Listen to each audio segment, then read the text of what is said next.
5, 4, 3, 2, 1. How about we do it again? 6, 7, 4, 3, 2, 1. They got bored. Okay, let's try one more I time. definitely. Ready? Lycan review. Lycan review. Lycan review. Say 6, 6, 5, 5, 4, 3, 2, 1. This episode, Buzi from the Terror Table podcast is going to join me, your host and random Canadian, Larry Parsons, to discuss 6 cinematic werewolves. Yes, we are going to return to the subject of lycanthropy. There is indeed a beast within all of us. But as you listen, go in with your typical caution that there will be spoilers and there will be coarse language. If you disagree, you have every right to let me know. You can do so by writing me at ranknreview@gmail.com. That's ranknreview@gmail.com. Also, if you happen to be within arm's reach of Saskatoon, Saskatchewan, on October 27th, 2018, my movie, Book of Trespasses, will be playing at the Broadway Theatre.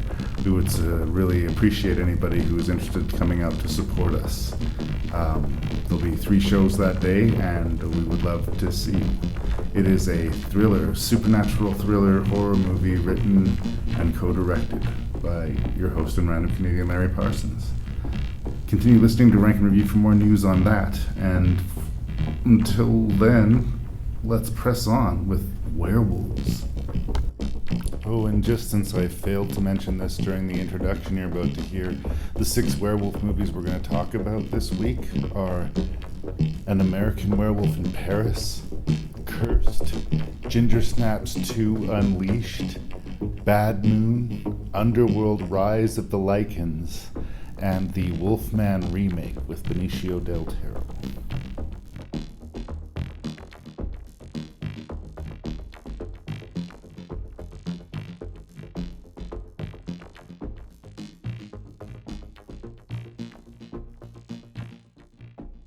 Buzi from Saskatoon Brother Podcast, The Terror Table. Yes. You've come to join me in Rank and Review. Thank you so very much. Thanks for having me. And, I've been excited to. I've been looking forward to it. Yeah, well, I'm glad that you were game for doing the show, and I'm glad that you picked Werewolves. Not too long ago, I reviewed this movie, Lone Wolf, Night of the Lone Wolf. Late Phases. Is it Late Phases? Yeah, Late Phases, Night of the Lone Wolf. I think it's the subtitle. That one's from 2014, somewhere around there? A few years ago. It's yes, this old blind dude fighting a Yes, werewolf. love that movie. And I gave it a really high ranking and a really positive review. And during it, I said, why do they have such a terrible time making great werewolf movies? Like, I'm such a fan of werewolf movies that when I find a good one, I tend to oversell it just because it's such a rare thing. Even a mediocre werewolf movie is a great movie overall just because it's a mediocre werewolf movie. But I think, and this is for me, and I'll get your side on this, for a good werewolf movie, there's a few components that I'm going to be looking for. 100%. Okay? To me, it's typically a tragic trajectory. That doesn't necessarily mean you have to have a bummer ending, but it's a horror movie. So make it scary. Bring us some of the doom and gloom. It's kind of like you look at the curse, I guess, as you would, is the, how do I put, like a disease, and it's slowly rotting away your main character or anyone around them. Well, and you can sort of play the beast within. That's a very often thing, but it's like this thing where the only solution seems to be like suicide or death. Somebody's got to die. That's like there's usually not a safe way out of the problem, and I look for that. And the other big thing, obviously, is a transformation sequence. Yes. I'm spoiled because, of course, I grew up with American Werewolf in London, which still, to this day, probably the has number the one best transformation sequence. And as far as I'm concerned, that is the bar that has been set. And if you're going to do a werewolf movie, you should have a transformation sequence. And if you're going to have a transformation sequence, you're going to have to at least acknowledge where you're coming from. I find like a lot of times if the whatever movie you're watching doesn't have a big budget for doing the transformation scene, I find silhouettes can also be helpful.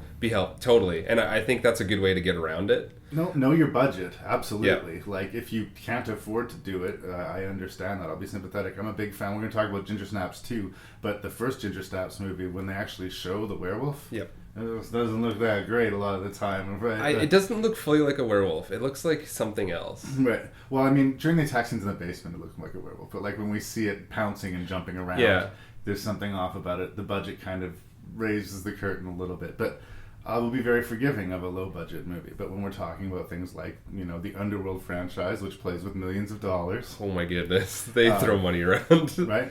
Or we're going to be talking about some talented people here. Wes Craven. Yep. Kevin Williamson, right? And 3 sequels in this bunch of movies. Yeah, you actually, I don't want to get too into, my rank, I guess, already, but you picked a couple ones that I really enjoy. Yeah.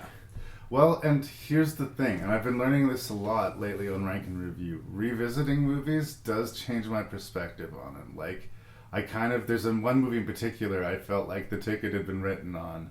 And I mean, it's not salvaged here, but my position has softened a little bit upon revisiting, right? Okay. But I think we're going to see the examples of the highs and lows. And I guess my question to you is, why is it so hard to make a good werewolf movie?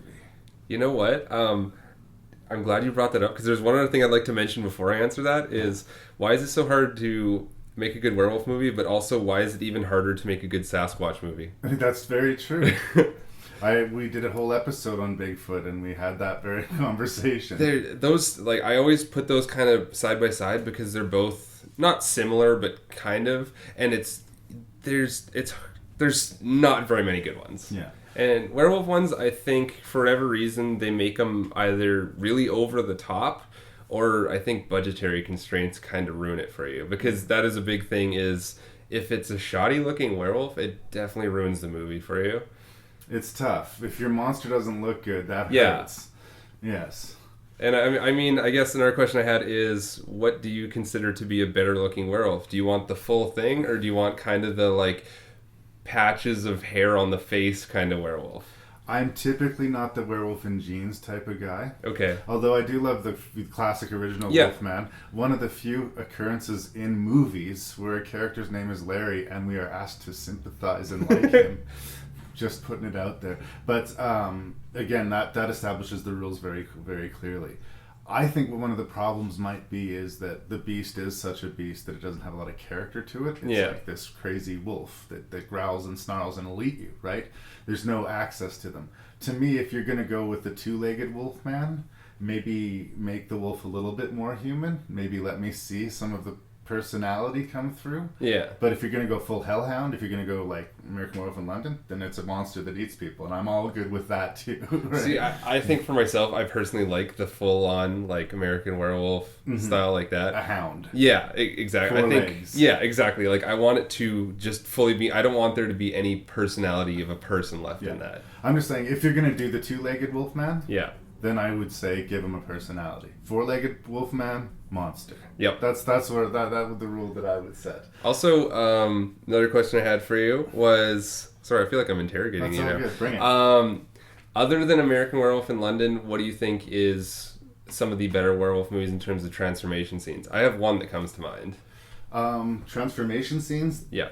The Howling, Silver Bullet, and there's a not bad one in Dog Soldiers, considering their pretty limited budget. Yeah, I was gonna say right away is The Howling. I think it's fairly close to American Werewolf for me personally because it's done so fantastic, and you have a character delivering pretty much a monologue while transforming, which is amazing to watch. Yeah, and again, I find myself repeating myself way too much on this podcast, but prosthetic effects, you guys. Oh, prosthetic I know. Effects, please. I mean, some of the ones that we're going to talk about is fairly early in the era of CGI, so I try to be more forgiving.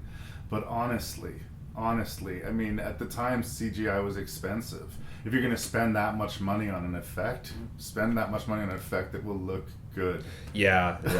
It's really bad watching some of them, like, and once again, you're talking about, like, being forgiving to werewolf movies, where some of them you're like, this looks like Reboot, like the TV show, and you're like, oh, I wish I could like this more, but that just, it takes so much away from it. There must be something particularly hard about wolves, too, even in, like, movies that I enjoy. I'm a big fan of Terry Gilliam, and he did this Brothers Grimm movie, and there's a big bad wolf in it, and it looks awful. Even in a Terry Gilliam movie, they have a hard time making it work for me, right? So I don't know. We're going to have tragic trajectories, we're going to have epic transformations, and we're going to have a more character-driven monster movie. That's typically what you're asking for with a werewolf movie. How successful these are, as we will discuss. Is there anything else you want to say by way of introduction before we jump into I have one more thing. Just because it's my first time on here and I haven't seen you in a while, I want to congratulate you on your film premiere, because we were all there, you know, and I think, you know, as many times as people give you credit for it, you know, or tell you good job, like, just hear it one more time, because that was I heard you guys talking about it. You guys seem to be careful with your praise there. We are going to be playing it again in October 27th at the Broadway Theater. Okay. And it's going to be about 5 minutes shorter. So we have taken some of the notes that we did from our test screening, but I think that's it. I think after 5 years of working on it, whatever notes we get at this point, I think we're just gonna have to walk away from it. But thank you for the plug. Yeah, no problem. I have been plugging the Terror Table on the podcast. Thank you. So, Thank you very much. So make sure you guys keep listening to that. Check that out. I've been on it. Mr. Beckman's been on it, and it may just happen again. You never know. We would love to have both you guys back. I remember even before we started this off air, you were showing me your movie collection, and that was one of the things Lee said first time I met him, is like, if you ever go over there, you gotta look at his movie collection. So I knew walking in, I was like, yeah, I hope so. I've always been a collector, right? Ever since I was a kid, I was like started with buttons or Buttons, Smurfs, really? or action figures or stickers. Did you ever do stamps? Didn't get into the stamps, but there would always be something. Comics for a time. Yeah. And all of the other ones I managed to shake, but I still have a real bad movie problem. Let's do this. All right. Billy, watch out!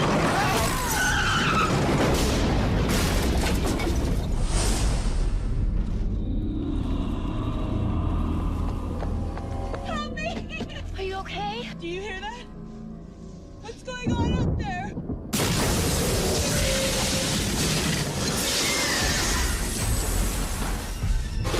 Ever since the other night, things are happening. Things I can't explain.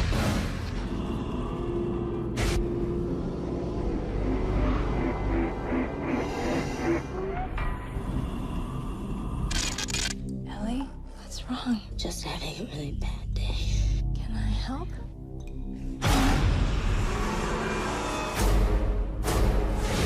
Last night, a young woman was attacked and killed. Hey, buddy, you okay?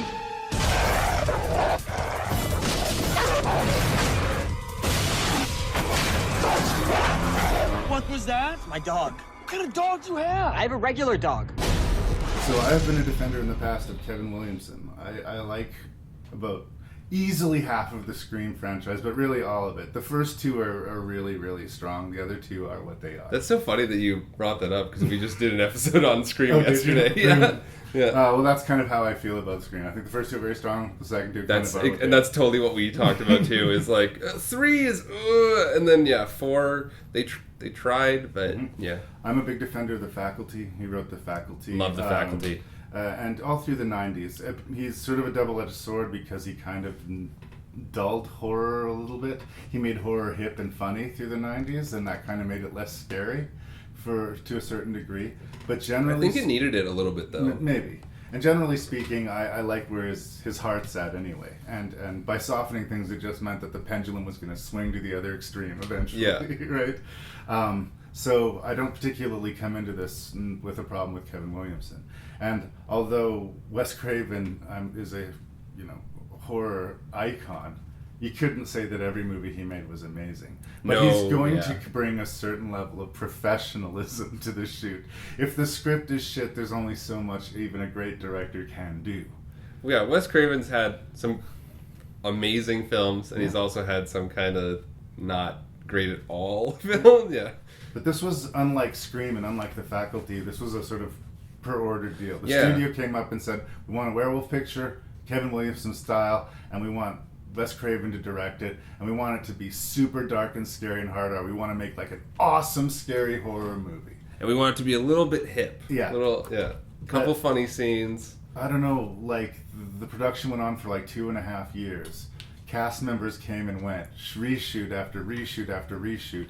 And then apparently, right at the 0 hour, right before it's about to be released, they decide, you know what, this should probably be PG. Oh. So I did not know that, so that's amazing to hear. here's the thing, you've got all of the ingredients of like your Screamer, your Faculty type of thing. You got a young, hip, you know, Yeah. Brother-sister duo. right? And, yeah. And you got, you know, your werewolf, at least in the United States, this was new. We had ginger snaps in Canada, but for them, you know, something fresh. All of the ingredients are in place, and the movie is fucking awful.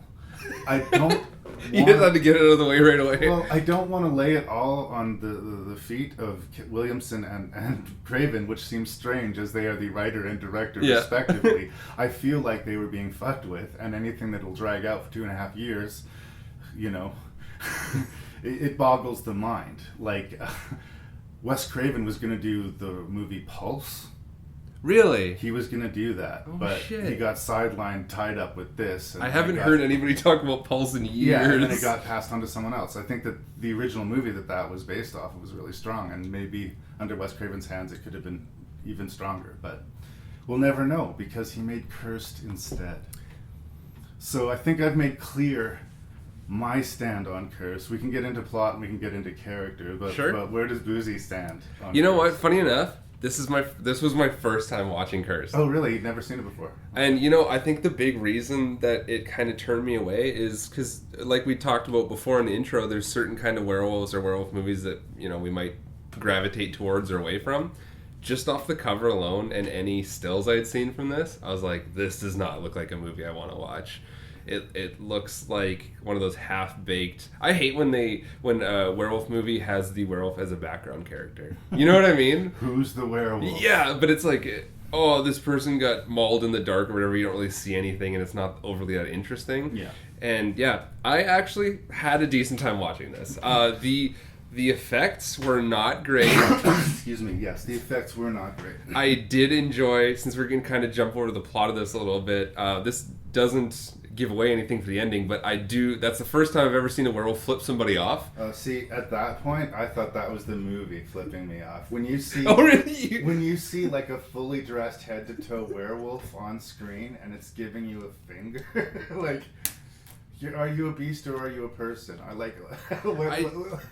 And I guess if we could talk about the ending a little bit, like, I guess, because we don't have to worry about spoilers, right? Not at all. I loved that it was kind of a misdirection, is they set up all this stuff, like Jesse Eisenberg character talking about the only way to kill a werewolf is you cut its head off, you sever the brain or whatever. Right. They went through this whole thing in the background of the art studio that they had the big final boss fight at. Yeah.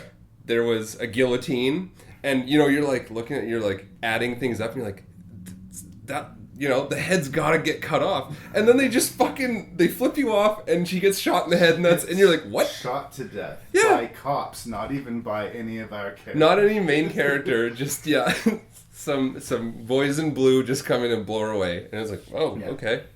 Just a little bit of lip service to the plot, okay? Brother and sister, Jesse Eisenberg playing Jesse Eisenberg. He's he's stumbly. Especially in this stage in his career, he was basically doing his shtick. Had he done anything big at this point? This is 'Cause around his, some of like- the more independent stuff. Squid He and the never looks Whale, like he Roger ages. Dodger. Yeah, he did these like super independent movies. Okay. Squid and the Whale, Roger Dodger, things like that.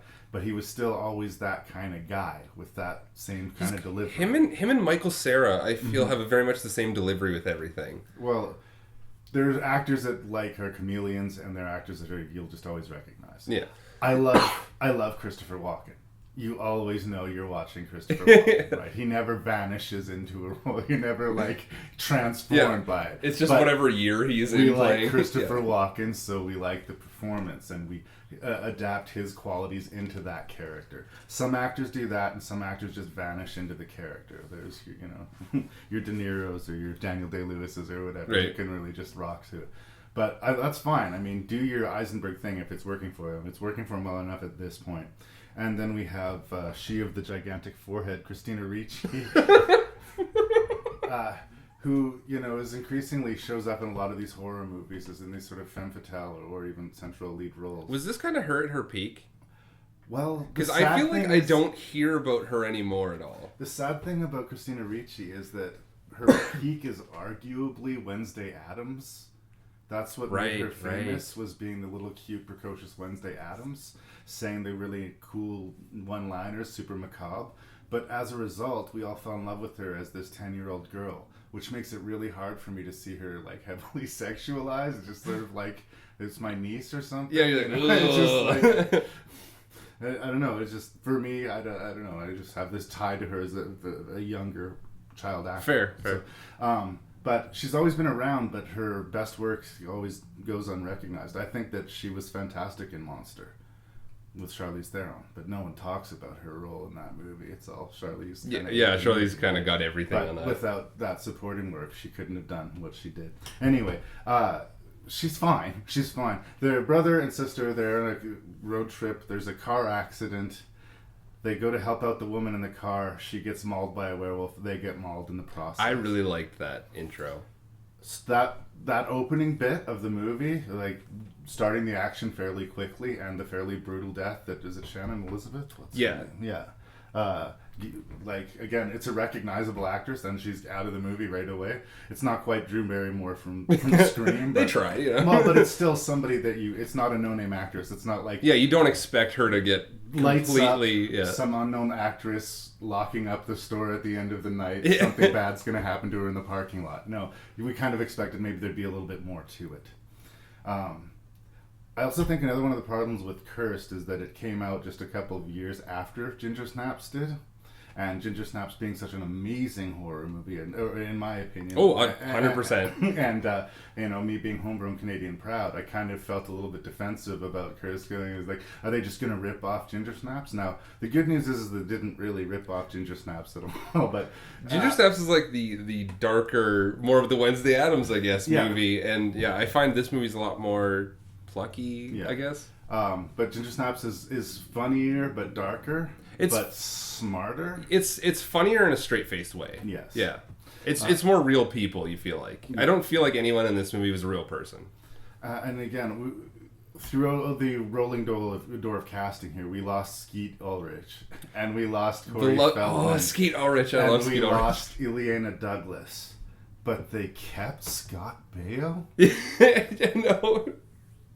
Right, that's what qualified as a celebrity get. It's such a strange cast. I don't understand their cast.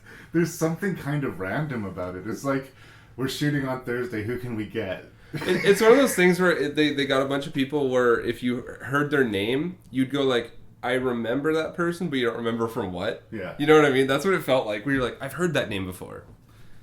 I feel like I haven't really done an adequate job of explaining why the movie found the movie so infuriating, but major climactic portions of the movie would take place. Like when we have this reveal of who one of our main werewolves is, and she slowly transforms from her beautiful blonde self into this vicious-looking werewolf in the mirror, and the camera pans so that we can catch both the physical creature and its reflection, and then she punches and shatters the reflection. In concept, on the page, I can see how that really works. She sees herself, watches herself transform into the beast, and then shatters the image. The problem is that the CGI is so laughably terrible that any weight out of that scene is taken out of it. And that's a huge emotional moment for the movie, and it's one of your biggest special effects features of the movie. And it's just a rotten tooth, right? It doesn't work for me. That's an important scene to work, If the car accident at the beginning was a little bit shaky, or some of the exposition early in the movie wasn't as well executed as we would have hoped, we can deal with that. I the think revelation of your major villain and the first full screen transformation being a failure, that hurts. I really, yeah, no, I'll agree with that. Is pretty much every werewolf movie, if the first transformation scene is iffy even, then it kind of makes you rocky for the rest of the film. But yeah, I still think that the intro was really solid, and it actually was very intense when you're watching Jesse Eisenberg try and help, I can't remember her name, Shannon Elizabeth out of the car, and there's that tension building where you're like, oh, something's gonna happen. Mm-hmm. Yeah, and then, but it kind of, it slows back down too much where it got boring right after that, where it's Jesse Eisenberg like reading about werewolf stuff or whatever, and then I know it becomes a callback later on, but it's Christina Ricci like being like, why is the front door open or whatever, and I know that becomes a callback later, but it wasn't necessary. It felt like there was no reason for any of it. Again, apparently in the original script, there was also a boyfriend in the car. He was going to be played by Skeet Ulrich. And he was completely pulled out of the movie, so you kind of wonder what thread that might have to. Like, she had a boyfriend, but he was cut out of the movie. And again, when you have that kind of interference happening on a constant level, like, I don't know that I can... I think that this was like a movie made by committee, and that very rarely seems to work. It's a too many cooks thing going on. Yeah, absolutely, and just too many notes, and we want to make it the broad, hard, the super hard werewolf movie, but we want to make it PG-13.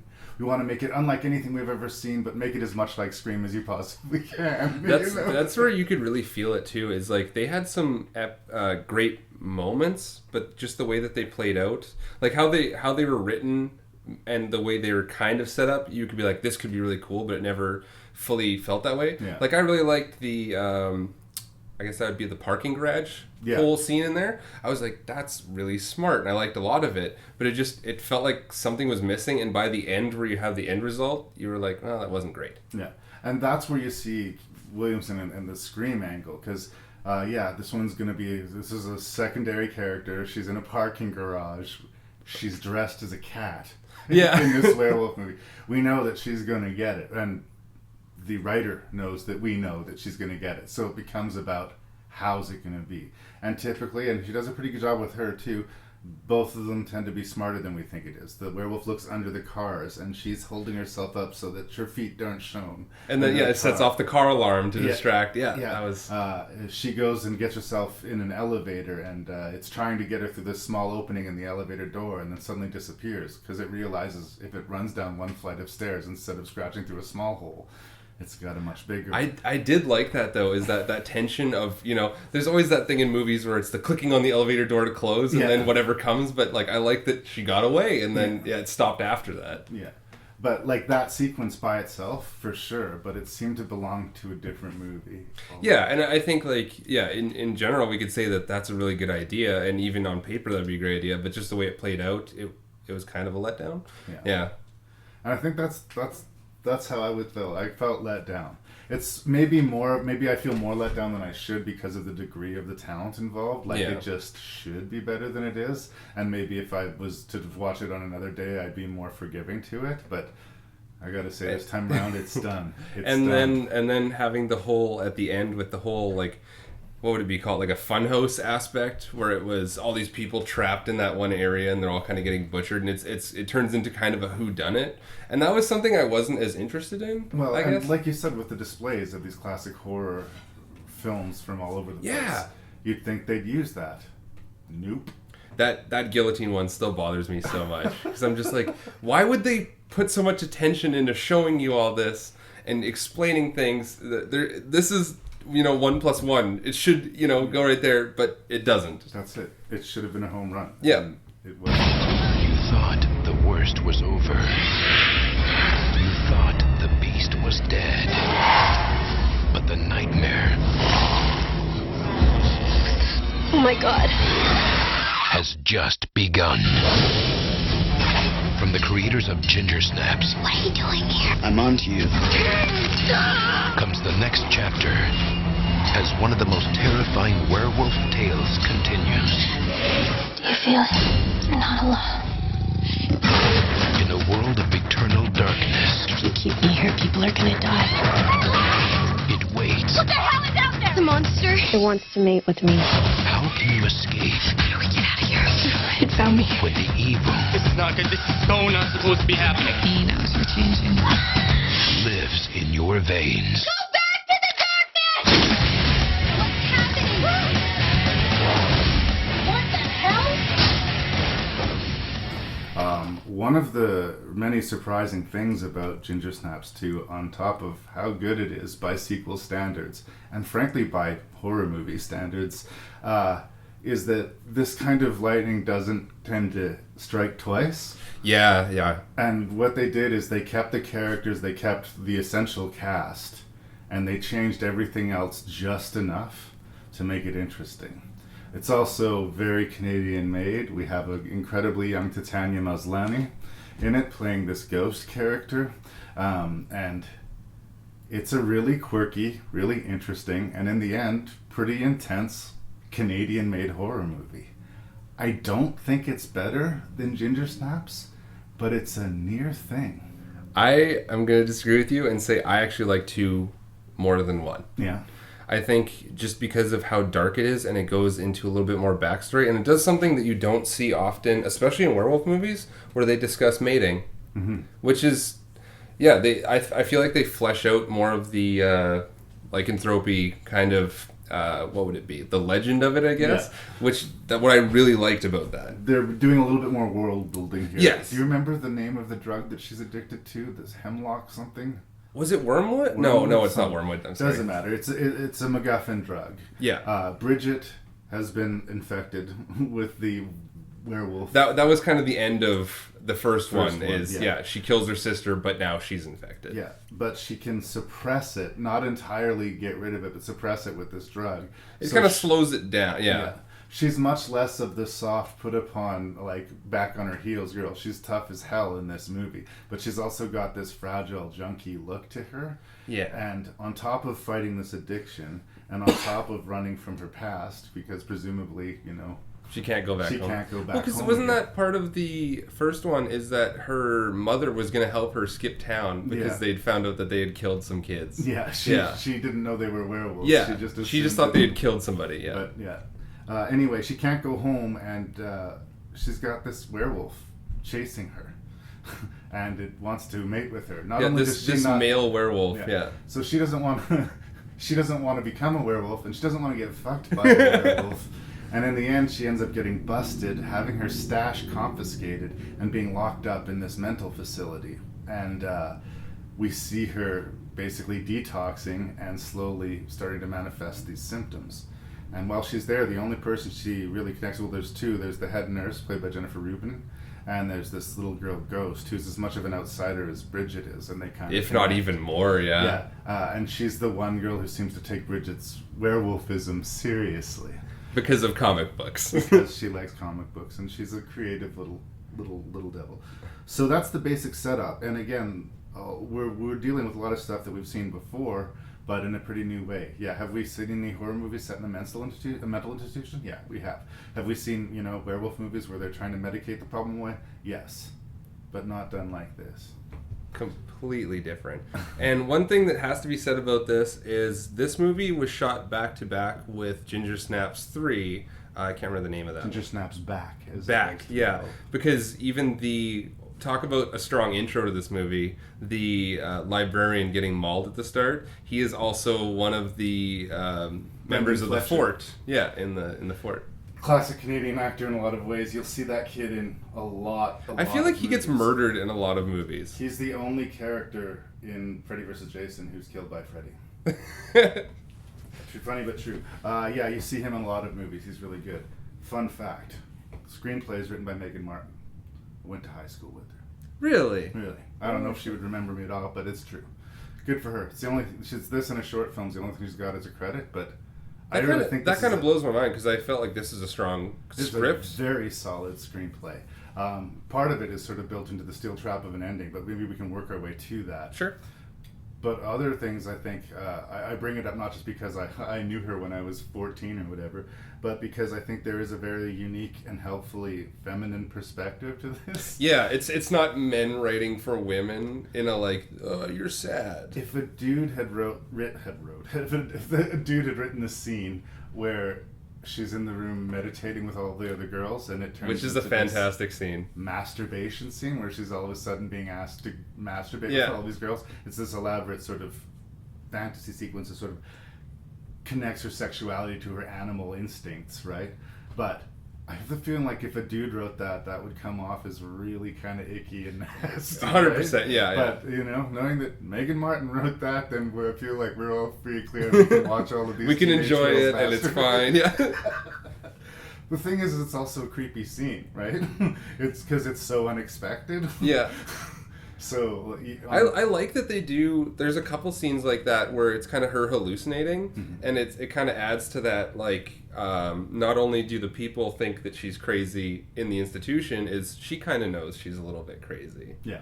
Which I really like that, because you could have had a thing where it was everyone thinks she's crazy but her, when it's more or less like she's also unstable, which adds to. I think that adds an extra touch to that. Yeah.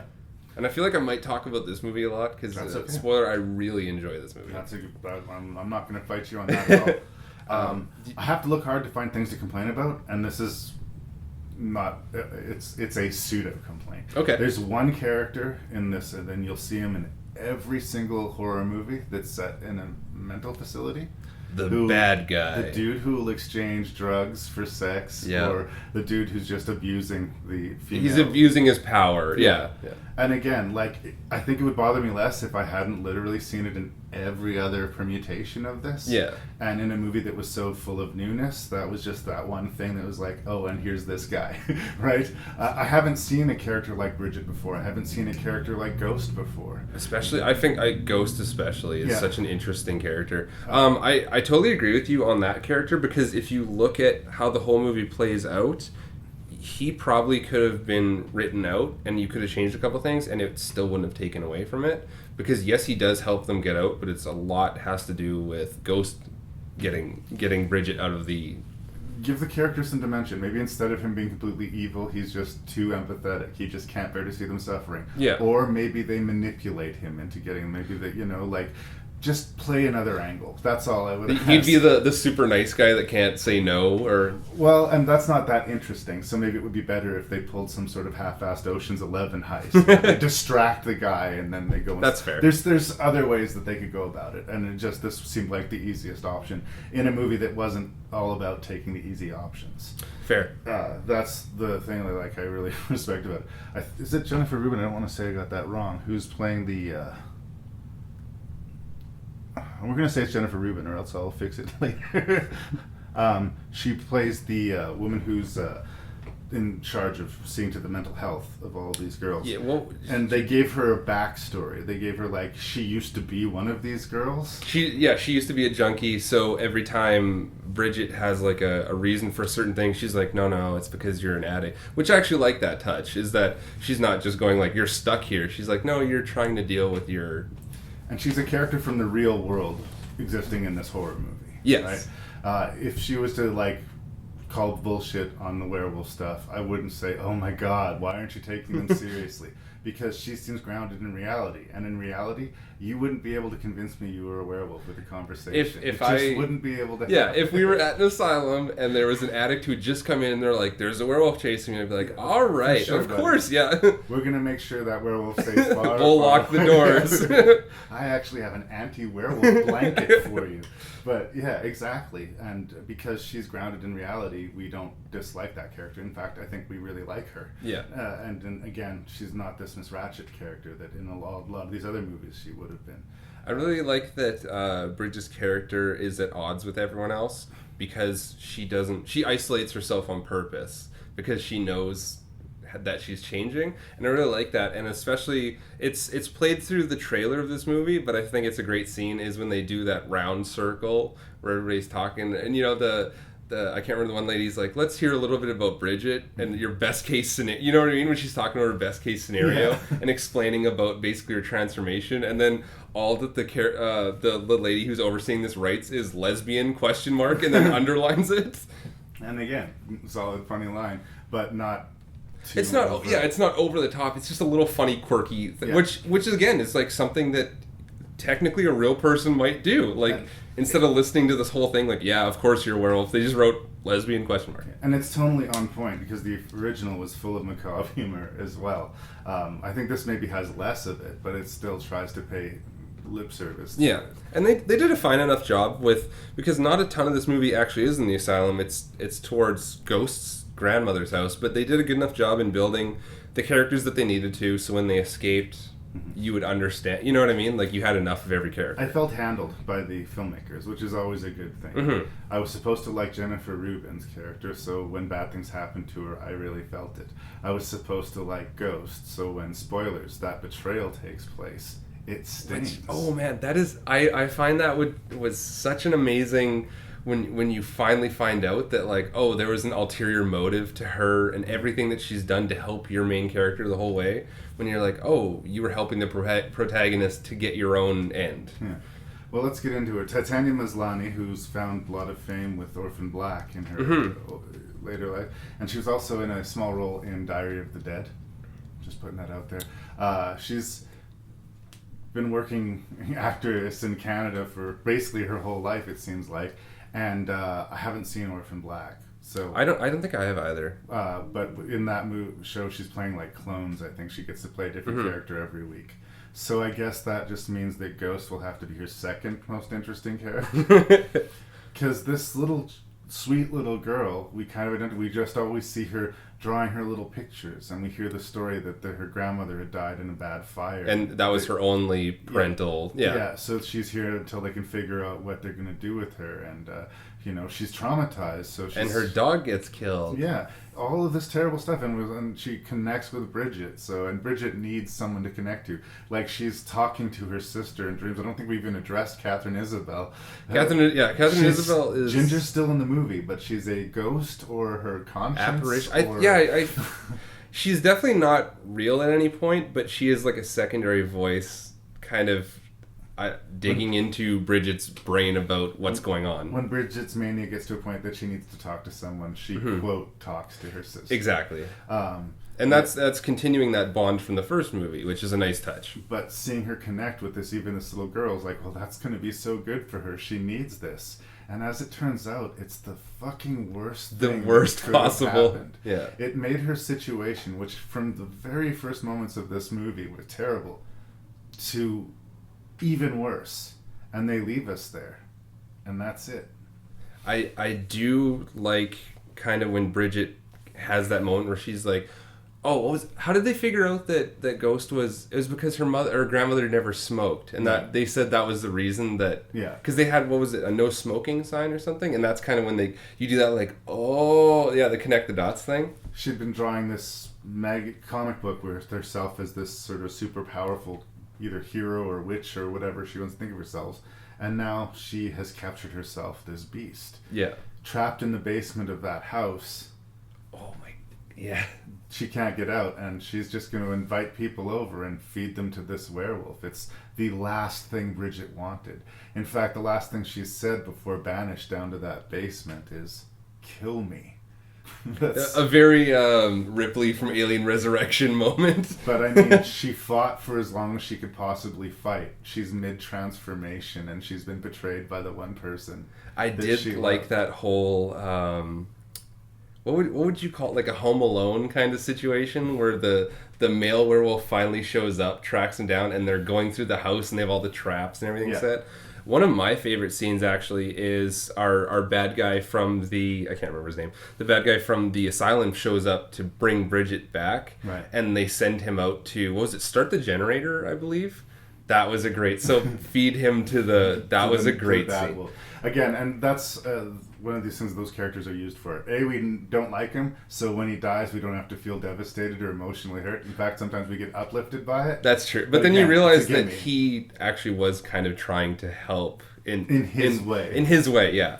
But yeah, what a dark ending to that film. Yeah. And I kind of like that we'll never know. They're not going to make another one. That's for sure. But like I kind of like that they left it on what does Ghost do with Bridget now? Like, Well, yeah. In my version of events, because I just don't like the idea of Bridget spending the rest of her life in that basement, another male werewolf is going to get her sent and come to that house Fair. sooner See, or later. that's something interesting to explore in that universe is how many are there? Because in the first one, it's so contained, you're going to go, there's only one werewolf, right? And then in 2, they go, there's multiple. Yeah.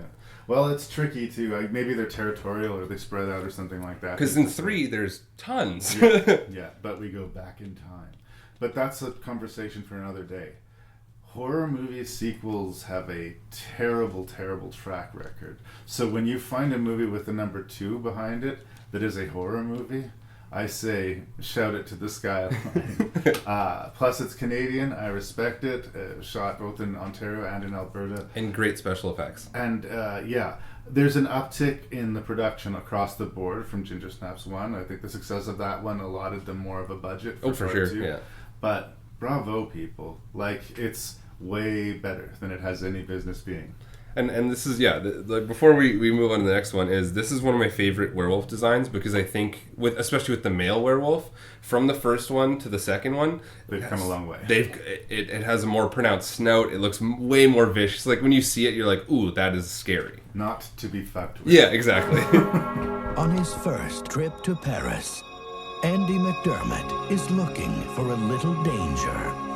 Andy, what you doing? I'll show you guys a stunt you'll never top. But tonight, Andy, this is madness. You're gonna get yourself killed. there's nothing more dangerous than falling for the wrong girl. No, don't!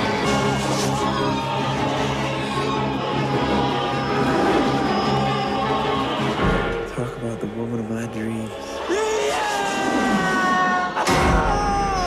She's obviously whacked. Kind of girl jumps off the Eiffel Tower has issues, man. Major issues.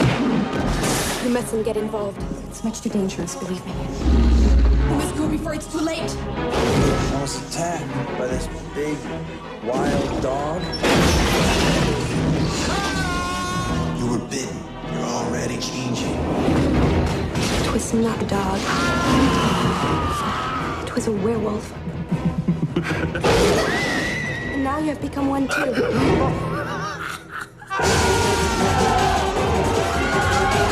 I'm not a wolf.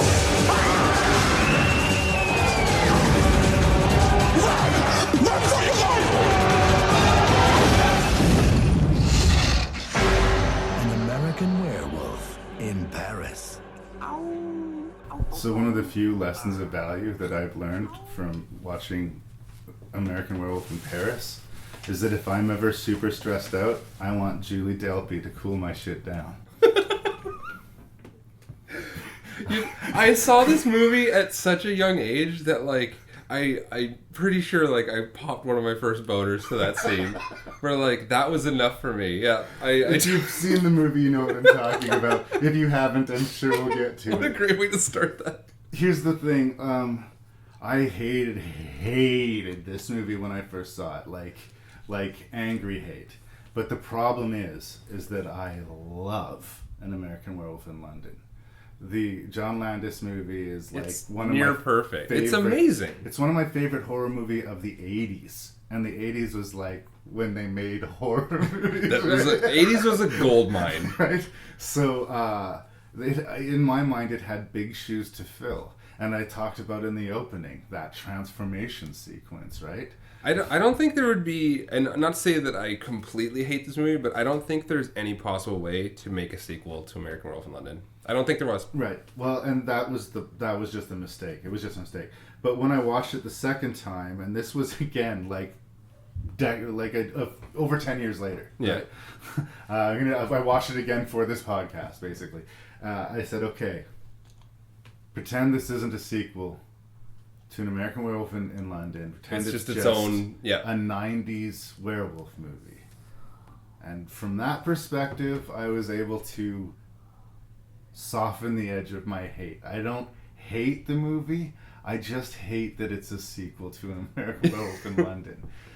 it turns out it does have its own kind of goofy charm in its sort of sloppy 90s grungy way.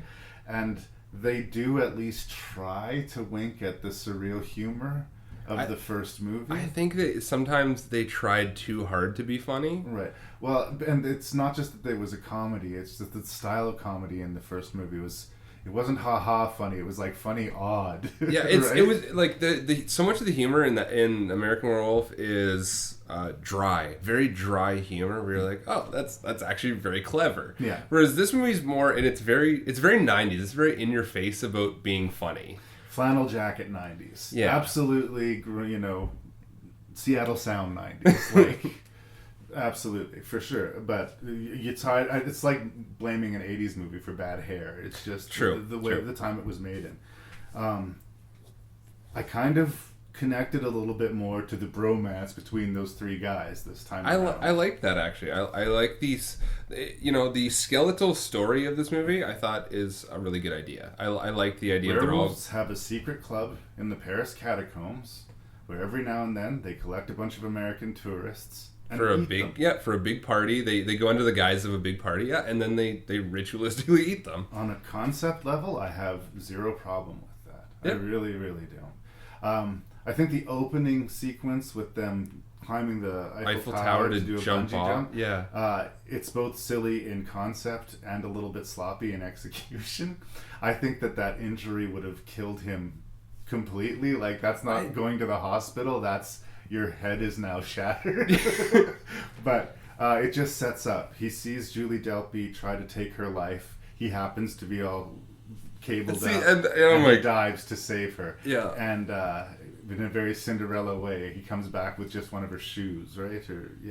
So, again, the setup is a little bit wonky, and right away, it's so far from being an American Werewolf in London. I feel like I don't know who wrote this, but it feels so much like a 16-year-old's wet dream. The whole idea of, we're going to bungee jump with my buddies off the Eiffel Tower, and I'm going to catch this girl, and then like that scene you're talking about where he's in bed, that whole thing, it feels like somebody wrote it as like a wet dream. Yeah. Well, but it's also the theater of the uncomfortable, which the first movie did deal in. What I was making reference to at the top of the review is when he first meets the Julie Delpy character for the second time, she kind of tries to play him off, like, stop being so aggressive, but really she's trying to protect him from her.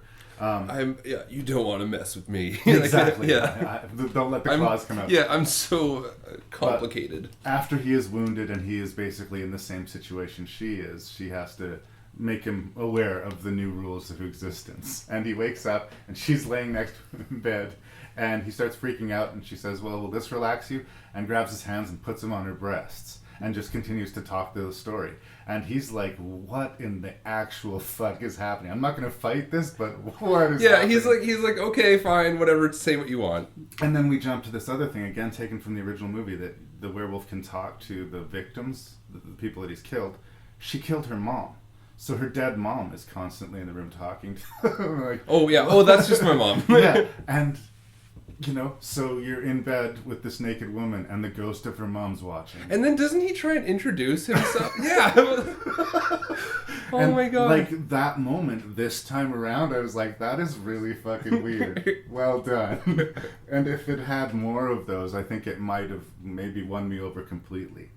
In the end, I still don't think it's an amazing movie, but I think I was way, way too hard on it when it came out in 1996. I also, the scene where he woos that girl at the restaurant after eating his steak and everything, it reminds me, like, it reminds me of, do you remember when Peter Parker gets the Venom symbiote in the I think that was Spider-Man 2 or no, it's 3. Yeah, and he all of a sudden slicks his hair back and those two seem so parallel to each other in like doing the same thing where it's like, I'm a cool guy all of a sudden. Yeah, and he picks up the girl and they're making out in a graveyard for whatever fucking reason.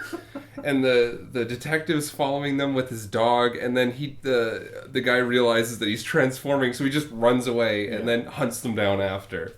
That it was just nonsense, like, but watchable nonsense. It was fine. You know what? I agree with you. The first time I watched it, I hated it, And this time I was kind of like, yeah, this is funny. It's whatever. It's a time filler. It's not something that you would need to seek out. This is nobody's favorite movie. I'm just going to... Right. And again, like, as goofy as the beginning is, at the end, the ending, like, it was more than rolling my eyes. Yeah. And I think we set up at the start of this saying that we, special effects can ruin certain movies for this. Holy shit, were these bad. Yeah.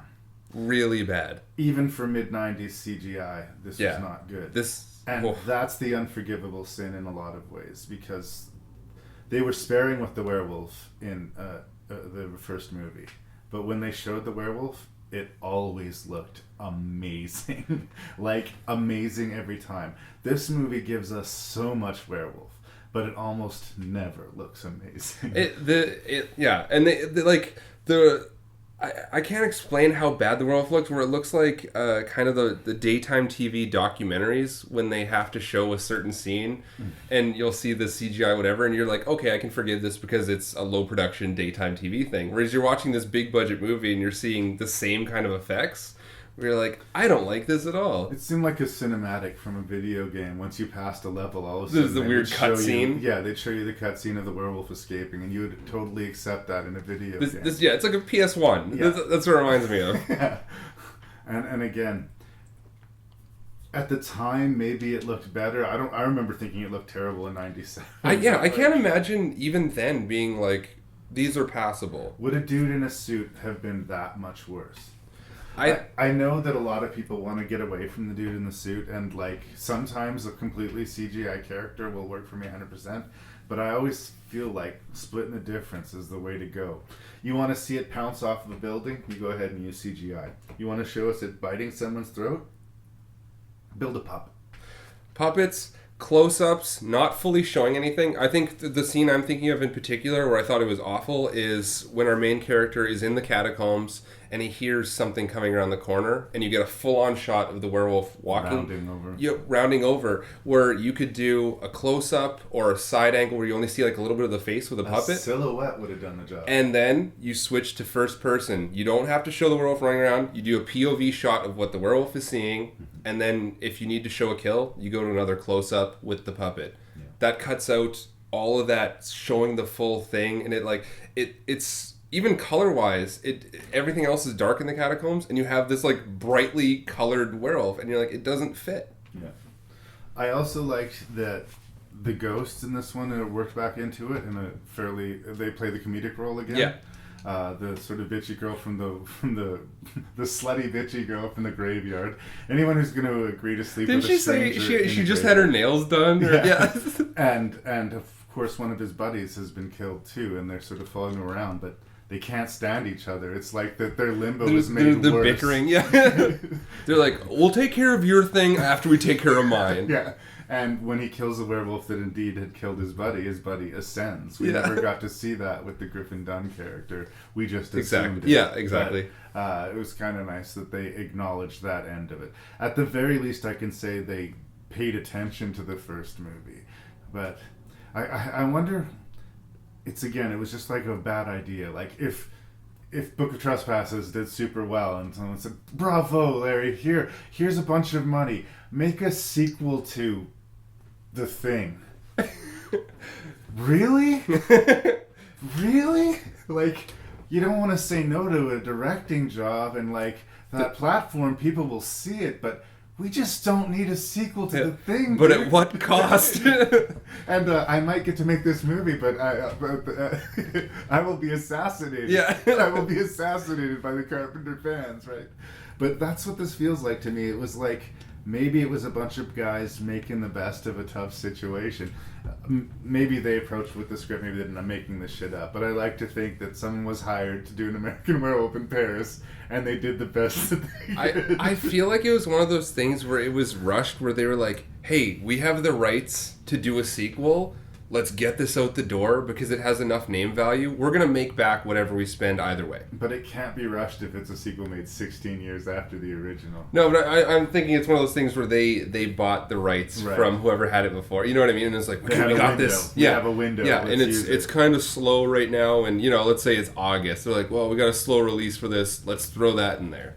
I've been kind to the movie, but I do want to stand by. It's a negative review. I also want to mention John Landis has given the green light to his son to do a remake. Which worries me. American Werewolf in London. And when they asked why he thought it was okay to do this remake, instead of just saying he wanted to give his son a job, which is my suspicion, he said, well, they already made a sequel, and that movie was a piece of shit.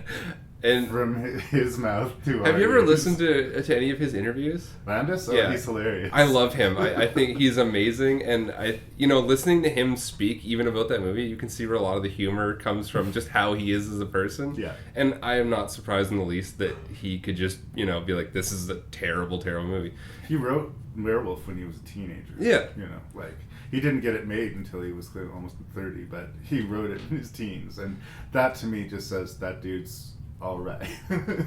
And I guess the one other thing we didn't really mention, because we kind of did at the start, is about the gang. What would you call it? Like the werewolf. They seemed like the Russian mob. Yeah. But it's like a cult of werewolves. Yeah, but it was so nonsensical, and then they had the end where it was playing like weird funky music and they were all changing. They were certainly not subtle about what they were doing. No. The entire police squad of Paris must be completely ignorant and not, put two and two together. But I don't think it's that type of movie. If you're willing to turn your brain off and watch any werewolf movie, here's another one. And again, I don't hate it as much as I used to, but I can't recommend it. There's so many weird parts, like the dad being a werewolf, and then they kill him off screen, I believe, and all that. Well, he was killed in the first moments of the movie. We just didn't know who he was. It's fine. Okay, well, before we're done, the ending. The callback to the start with them jumping off and the Statue of Liberty. They go bungee jumping off of the Statue of Liberty, and I rolled my eyes so hard I had to go see a doctor to get them back straight. It was yeah, that was the most obvious thing you could have done. That was your big cheering. Yeah, well, and it is disjunctive for all of the things that I said in its defense. Like the original movie stuck true to the format. You get bit by a werewolf, you're fucked. You either embrace being a monster or you die. And this movie's like, nope, they get cured, they get married. Life is great. Fuck that. You are the most fearless warrior I have ever seen. But you will learn to be loyal without the loyalty between us. We are no better than the beasts at our door.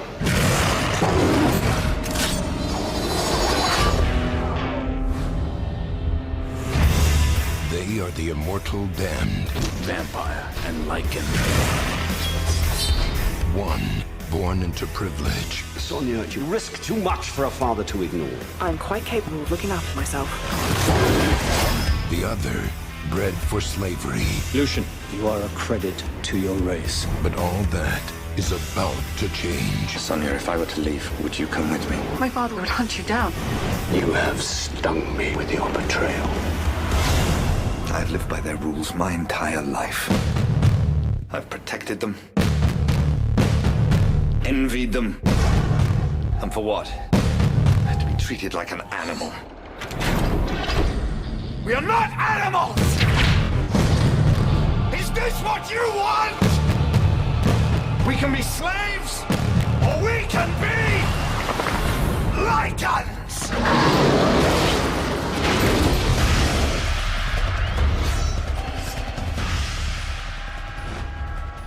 Okay, says Hollywood, here's an idea. Let's make an Underworld movie, but let's not have Kate Beckinsale in it. Wow, it's different, we'll give you that. Well, here's the thing. By removing Kate Beckinsale, and I do find her incredibly, uncomfortably attractive, we move the narrative back into history. And we get to learn about the relationship between the vampires and the werewolves. The way I look at this movie is, I can't remember who the director for is, because he did most of these, did he not? He wrote most of them, I'm pretty sure. This is Patrick Tatopoulos. Because wasn't he married to Kate Beckinsale as well? No, I believe that's Doug Liman. Or not I think it was Doug Liman. Sorry, his name? I'm gonna get it wrong. But I feel like because they're all in the same universe, is whoever wrote this watched Lord of the Rings Part 2, which is the Battle of Helm's Deep, and went, this is really cool. Let's replace orcs with werewolves. Yeah, people with vampires. That's all. It's a big giant Battle of Helm's Deep. That's all it looks like to me. It's Len Wiseman. Doug Wiseman is a different director. Len Wiseman was the guy who does a lot of these Underworld movies and is married to Kate. Or was. I think they're divorced now. It's funny because you ripped that right out of my head. To me, at its best, what this movie is a reimagining of, Helm's Deep, only replace both sides with vampires and werewolves. And that action sequence by itself has got a lot of awesome to it, I'm not going to lie. In fact, a lot of the stuff with the medieval warfare and the medieval I fighting, thought a lot of it was fine. Yeah. Actually, I'm going to say this. While they're fighting, I have very few complaints. It's when they're it talking. Just stops and then they start talking for a long time. And this romance between Michael Sheen and Winona Mitra, if this was the first installment, maybe there would have been some suspense to it, but there's just no fucking way. You cannot know where this is going. If you don't know where that romance is going, then you've never watched a movie it's or the read fucking a story. Romeo and Juliet. Absolutely, right? But I really do like the idea of the Lycans as like this slave race that spent generations babysitting the vampires while they slept, who finally get a taste of their power. Yeah, they get fed up with their shit. And they break their chains, and it's hard not to cheer for the werewolves, even though they're bad motherfuckers. All of these movies? I'm not sure if I'm proud to say it, but I have seen everything up to Blood Wars. Okay. I have seen all of these, and whether it's a good thing or a bad thing, I think this one is the best one out of all of them. I'd have to do an Underworld retrospective. Well, while the other ones felt like kind of a lame rip-off of The Matrix, I find a lot of the somebody watched The Matrix and the same idea where it's like, let's replace it with vampires and Lycans, where I find that this one, the action scenes make up for so much of, because the story is interchangeable. It could have been any characters and you would have been like, that's fine. The action and a little bit of what they set up that way is really interesting, and I find the only thing I don't like is the transformation scenes. Well, it's very CGI, but it's not as bad. It's so quick, though. They're just instant. Which seems too easy, right? It seems almost too easy. I kind of feel about the Underworld franchise similarly to how I feel about the Resident Evil franchise. I don't watch them because they're good. Yes. I watch them because they're kind of awesome. They're set pieces? Yeah. it's like they're spectacle, but I have to apologize to my brain afterwards and go read something. I'm a sucker for big budget zombies, so Resident Evil will do that for me. And then, this one's got werewolves and vampires and usually Kate Beckinsale in tight leather pants, right? So, I mean, you can watch it with the sound off if you want to. This has to be, in terms of, this is the Werewolf franchise in terms of being the big overblown one. I can't think of any other ones that are like this. But this is an exception in that it's very werewolf centric. All of the other ones very much focus on the vampires. Yeah, exactly. And the werewolves are more villains or obstacles. In this one we get to see their backstory.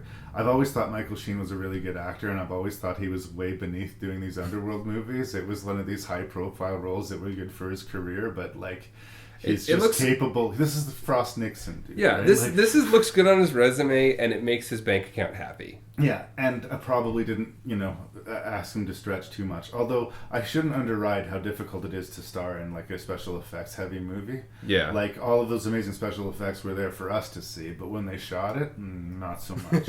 And the more special effects you're dealing with, the harder it is to make it credible, right? And there's so much going on in this movie. A lot. I think one of the really cool scenes is when they're transporting the slaves to the vampire castle, and all the Lycans come out and are attacking them, and they're burrowing underground and everything. I thought that was there's so much going on. Just their battle tactics. Yeah, too. exactly. Running on the walls and everything. And I remember watching the first Underworld, it's kind of weird seeing werewolves and vampires shooting at each other. I still think that's kind of weird, but we didn't have to deal with this for this particular installment. Yeah. So bravo to that. I find it also another thing is they kind of bend the rules in terms of what Lycans can change whatever they want. They can, that's something that I found interesting is it's kind of that, I guess Dragon Ball Z power-up thing where they're randomly just and all of a sudden they're a Lycan. Well, and I found a similar thing actually happened in the first of the Planet of the Apes revisionist trilogy, right? where there's the one smart monkey, and just by association, like some of the, I mean, he doses them, but all of a sudden, all of the other monkeys start to be able to talk and start. He was raised by humans, right? Yeah, and for some reason, it just catches with the other monkeys. And I think, in a simplistic way, they did that with the werewolves.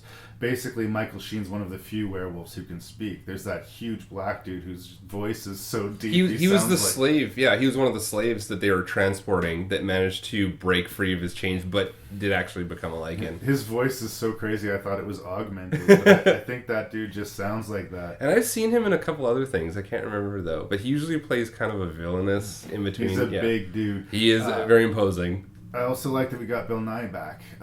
He was killed in the first Underworld movie quite memorably, actually. That was one of my favorite bits of that movie. But he was the big boss battle at the end, right. yeah. But here he is back and in control, and quite intimidating. It's nice to see that he got some more backstory, so you build on that character. So yeah, when you do watch the first Underworld, you're like, oh yeah, he actually is a pretty big badass. And it's significant that he dies, because he's lived for generations. And, he does have this rich history. But, yeah, I go back to where I started. The special effects, the action, the spectacle, if you're into the Underworld universe, that works for me. The court intrigue with the vampires, conspiring to let people escape, or, Rooney Mitra bitching with her dad, or stealing kisses with her boyfriend in the cell Dad, block. quit it! Yeah. If I hadn't seen that story a million times before, if it was the first time I saw that story, maybe I would have been impressed by it, but it just so wasn't. So again, it's just like, stop smooching and somebody fucking kill somebody. And I think that like they knew that. That's why they had to pad it with so much action. Is they're like, well, we need to give them something of a story. It can't be. And again, you're absolutely right. If the whole thing was just werewolves fighting vampires, Helm's Deep style, I would just be like, at some point, could you maybe stop and tell a story? Who are any of these people? Again, I think I go to this movie with my brain on a different setting. I can't forgive all of them, but I'm an apologist to most of the Die Hard franchise. Not because they're great movies, but because I enjoy watching them when I'm in the mood to watch Die Hard, right? And if you're in the mood to watch an Underworld movie, this is one of the better of them. But I'd say it's my favorite, and it is for the Battle of Helm's Deep thing. Yeah, you're not going to learn anything from it. No. You're not going to remember it, but I don't think you'll regret your time. It also, That's the faintest of praise. In the grand scheme of the whole movies, it gives you backstory, but at the same time, it doesn't add a lot to the overall saga of those films. Well, Kate Beckinsale had some serious drama she needed to make, and they wanted to keep this franchise a-rolling. I don't know. I say make one more Underworld movie so it can finish on a nice round 6 and on a plot that makes a little bit more sense than Blood Wars did. No, that was such a mess. But yeah, and then just let it be done. Again, I go back to the Resident Evil thing. It's like, when I get around to finding them in a cheap bin, I will catch up with the next chapter of Underworld. I'm a fan, but I'm not like, ooh, give me more, give me more. I remember when that last Resident Evil came out, and then I would see the previous one would be on television on HBO or whatever station, and you're like, oh, it's already gotten to this point. And yeah, just watching them, I don't know who any of these characters are, and it really doesn't matter. It's interchangeable action. Yeah. And then you'll have whatever a quote-unquote main character die, and you're like, that's fine. And basically just devise your taste. Do you like zombies and hottie Mila Jovovich? Yeah. Or do you like werewolves and vampires and hottie Beckinsale? They're both going to get swords, they're both going to get guns, they're way better than everybody else. Yeah. So it's an is what it is movie. Yeah. It's almost review proof. I think, you either already watched and put it behind you, or you know what you're in for, and when the day comes, you can make your own choice. That's kind of the thing, is you can never say, this is the worst movie I've ever seen. It's not the worst movie I've ever seen. People did care in putting into this movie. It looks good. Yep, it's just, it definitely is. It's a stuck-in-neutral movie. If you like action or whatever, you're going to enjoy it. It's not going to be, no one's favorite movie, once again, talking about that, is no one's favorite movie is going to be Rise of the Lycans. It's a fine film, I guess. I often say, for movies, you have to be with it to really appreciate this one. If your head's in your phone, you're not going to be into this movie. This movie, you can dick around on your phone while you watch. Oh yeah, 100%. A house on the edge of the woods. Out here it's safe and peaceful. A family alone. Mom? Yes, sweetheart? Can you leave the door open a crack? A favorite uncle who needed their help.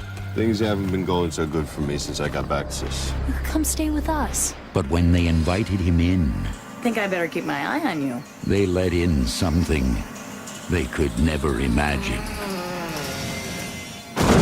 or ever escape.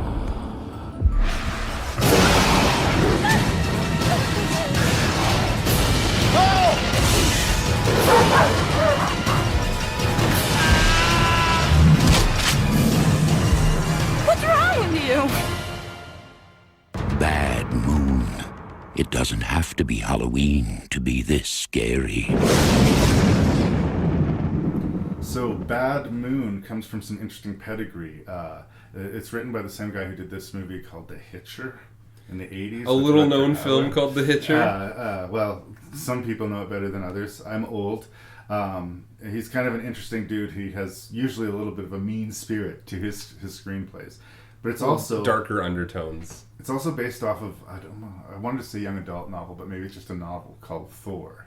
I could see it as a very young adult because when you take out the werewolf aspects of this movie, it is a very young adult kind of film. But Thor, the character, is the pet dog. Yes, the beautiful German Shepherd. Yeah.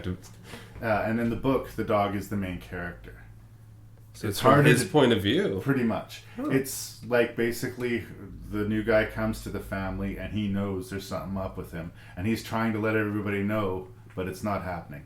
Now, from a motion picture standpoint, it would have been really interesting if they'd gone that way. And part of me almost thinks like missed opportunity. What could have been? Yeah. But instead, they're going to obviously focus on the human characters. Michael Paré is having a intimate moment with his girlfriend in a tent in some jungle somewhere, and they had to let you know by all the traditional garbs that everyone is wearing. They are attacked by some terrible beast. She is killed. He is wounded. What a great mauling! I loved that. The movie sort of lets you know right away, okay, this is a horror movie and it is rated R. If you do not like it, change the channel right now. Here's some boobs, here's a whole bunch of gore, and they did not shy away from showing that this thing was destroying his girlfriend. Yeah. And then right away, yeah, and that definitely had to have been the last scene because they showed the werewolf getting its head, like, not just shot, like obliterated. Yeah, that had to have been like the last thing that they did for this movie. So interestingly, the psychology he puts to it is that he thought maybe he'd be safe with his family. The love of his family would somehow protect them. Because all other routes have not worked for him. Yeah. So he just returns home. He goes to stay with his sister and her son. Well, the reason for that is because where he's parked his lovely trailer home, a bunch of surveyors have gone missing. So he's like, I better get out of here. I better be someplace that is safe. Yeah. And it's interesting, like, we can maybe talk about the Michael Paré character as to how much he's fighting this in a given scene. Because sometimes I feel kind of sympathetic towards him, and other times he has such an interesting character arc, is that towards the end he becomes 100% a villain. Yeah. And then the very last scene, not to give too much away, because we'll get there, is that he once again becomes sympathetic. Well, he wants to be killed at the end. Yeah, but by that point he's done a lot of evil, and he's sort of willingly done some of that evil. Yeah, you do see that he changes even towards, like, because Thor goes from annoying him to, like, kind of hunting him, and he kind of, like, he wants to kill the dog, and he actually wants to kill the family after. I think what's being implied here is that in the same way that Thor can sense that he's an enemy, he can sense in his bones that Thor is an enemy. Yeah. And I keep on talking about Thor because I really do wish that Thor was still the main character. I think the dog might have been in a lot of ways maybe a stronger actor than Mariel Hemingway. I'm glad you got to that because, okay, how do I explain her? She's not awful, but I just don't feel the stakes of the situation with her.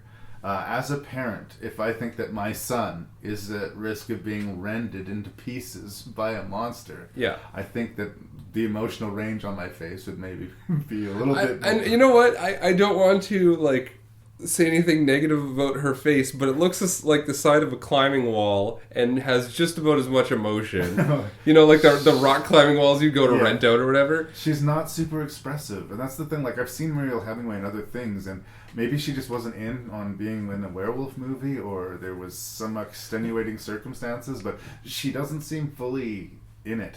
Yeah, like I find even the kid like outacts her in quite a bit of this, because even him showing like his regard towards Thor and being, you know, worried about it, when she's kind of just like, oh, you know. And yeah, the kid definitely being torn. He's missing a father figure, and having the uncle there will replace that. But his uncle's like doing all this super shady shit and getting his dog thrown to the pound. So this movie came out a year before American Werewolf in Paris. Right. And I have to say that this is also one of my favorite designs for a werewolf. Fantastic. I love that the face is fully... The suit's awesome. Incredible. Yeah, like there's a close-up where it shows the werewolf's face. I believe when it's attacking the lawyer dude, or the lawyer, the scammer. The scammer, right? Yeah. And it like its eyebrows are moving, its expression changes, and you can kind of tell that there's the electronic or the animatronics like pushing up certain areas. Yeah. But it looks fantastic. And it's a fully articulated mask. They split the difference. Yeah. For the transformation, they do lean on the CGI, and transformation is a little weak. But once he's the wolf, I believe the wolf. Yep, 100%. And that is very important to me. I can forgive that. And like I say, they started with prosthetics on his face, and then just to morph him full into the wolf, they leaned into this CGI for a few seconds. They didn't make a huge fuss of it. They didn't stick on it for too long, which is good, because you can tell, you're watching, you're like, oh, that's not great, but they don't hold on to it long enough for you to really analyze it, I guess. And once you've seen it once, you kind of know. Like, you don't have to worry. You don't have to see every transformation. Yeah, which is, I think, something that a lot of filmmakers would be tempted to do. Right? But it's interesting because we kind of feel for this guy, and yet his tactics are highly questionable. And he ties himself to a tree in the forest when he knows he's going to change to stop himself, but part of him wants to unleash the beast. And I think that there's like a little bit, maybe it's said in the movie, I don't feel it is, but there's that like primal urge that he kind of wants to give into, over the course of the movie. And like another interesting scene that never made sense to me, but I was always okay with it, is the surveyor in the woods when the wolf bites down on his helmet. Right. I was like, why was it hanging upside down in the tree? That's the only logical way it could have gotten. Seems like a panther move. Yeah, exactly. But this movie's fake, Buzi. Are we to believe this is some sort of panther? Oh, is it Tarzan the Wolfman? This movie's bullshit. I do love, though, that when his sister finally confronts him, that he just goes full, like, menacing bad guy and has, like, a whole monologue about everything. Yeah. It's like, I don't know, again, it would be a weird thing to approach from an acting point, but he realizes that no, his family isn't safe, and no, his family is going to be a cure, and everything he's tried has failed. And also his secret's out, which is something he wanted to hold on to very dearly. Yeah, but I guess, he just tips over completely and says, well, also, if you're not going to help me, then I guess I'll have to kill my family? Yeah, but also, like, even the younger boy, when he mentions something about werewolves transforming at full moons, and then he kind of like laughs it off, and he's like, no, it's every moon. Like, do you remember that scene? Yeah, well, any night, yeah. I think that, well, I mean, maybe I'm just making shit up. Like, maybe you have to transform on a full moon, but you can transform on any given night. Because it seems like because she asked him about that, is where do you go at night? Is that every night he has to go out and chain himself up, which is interesting to watch, is that not a lot of movies go with that, like, I'm controlling myself. Because it's all, a lot of those movies, it's always like, oh, it's happening, I don't know what to do, where he's got it under control and he has precautions, He even wears sweatpants so he doesn't ruin his pants. Well, that would get expensive. Yeah, exactly. Seriously. The pants cost of being a werewolf is high. If you just threw your pants in the garbage at the end of every day, you would be spending like half of your money on that. He's making conscious budget decisions when he goes out to transform. And I find that the climax of this movie reminds me so much of a 90s kids movie, where, he goes to the pound and he frees not His only dog. Thor, but doesn't he free like a bunch of other dogs I don't too? remember him freeing all the other dogs. I do remember Thor doing like a littlest hobo. Yeah. He jumps onto a garbage can, then over the fence onto a car, and then down onto the ground. And then it just shows him Thor books it directly from the pound to the house just to kick that werewolf's ass. Yeah. If I was a little kid, and like this is the thing, I've talked about this in movies all the time, when the central character is a little kid, I almost never feel worried for them, especially if there's just one. Yeah, exactly. Kid. They'll be fine. They may not know they're fine, but in my heart of hearts, I know they're fine. It's the rare horror movie, even these days, that will kill a kid. Even It only had one child murder in it. So, it's still a taboo thing. I can't fear for them. Yeah. But I can fear for the dog, because they'll always fucking kill the dog, 100%. right? So when the dog is fighting this werewolf, I'm like, no, keep Thor. I love you, Thor. Don't die. And that's something that always confused me with like watching this is I was like, how is this dog putting up such a fight against this werewolf? Has to be like 200 and some pounds, just raw, easily twice the size in weight, the size, on 2 feet, just a monster, and this dog's kicking his ass for most of it. Oh well, like she grabs hold of his throat and doesn't let go. Yeah. It's interesting, and again, because that really helped me for the climax of the movie, because I wasn't scared for Milo Hemingway, and I wasn't scared for the little kid, but there was a fair chance that Thor wouldn't make it through. He might heroically give his life to save the day. Yeah. And I like the ending of this movie a lot. Yeah. I think it didn't show anything it didn't need to. You know what I mean? They have a little bit of like a false scare at the very, very ending, just one last little boo. Yeah. And it's a little bit of a cheapy kind of, and then all of a sudden the orchestra swells up and it's all happy and light again. And it's just something that's so done that I'm kind of like, okay, yeah. They always like to leave him laughing. It's like this stinger moment that they put in the other movie, but it didn't really need it. They could have probably just rolled credits with the werewolf getting killed. 100%. And, I would love to know what happened to any of the, the suit and stuff from this movie, because it was fantastic. I think that really makes this movie from being kind of an okay movie to like a really good werewolf movie for me. This is, at least in my top 10 for werewolf movies because of the prosthetics and because of some of the kills. Yeah, and it's weird in that it's the same thing with actually that Stephen King one, Silver Bullet, in that it feels almost like a kid's movie, but it's way too fucking hard to be a kid's movie. Yeah, and it's all the scenes that aren't violent or don't involve the werewolf where it does feel like kind of that like mom and son and the dad's not there and they have a rocky relationship or whatever, and the kid's best friend's a dog. It all feels like such a kid's family movie stuff. And that the dog is the hero of the movie. He's fighting off the scammers, and he protects them from the scammers, and then he fights this werewolf, and even at the end, even wounded, he follows the werewolf into the woods and to finish the job. Changes back to Michael Perry, and Perry tells Thor to do it, and he. I think that scene was supposed to be a little more impactful than it was, because it's kind of silly. But again, he's talking to a dog. Yeah, like the dog understands. He's like, oh, well, I wasn't going to kill you. I was just following you, but now that you said it.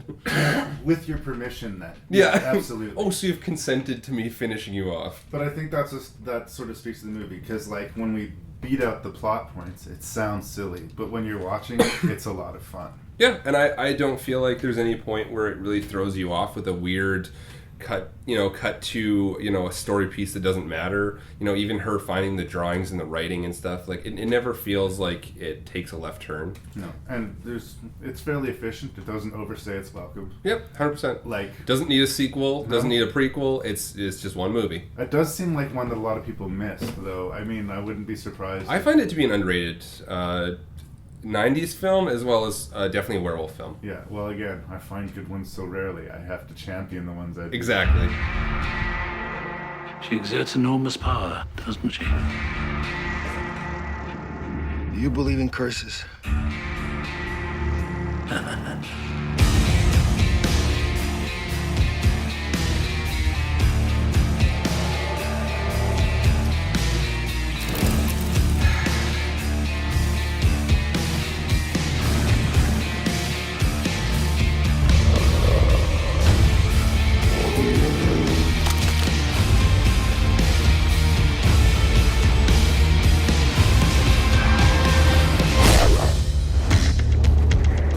Never look back, Lawrence. Never look back. The past is a wilderness of horrors.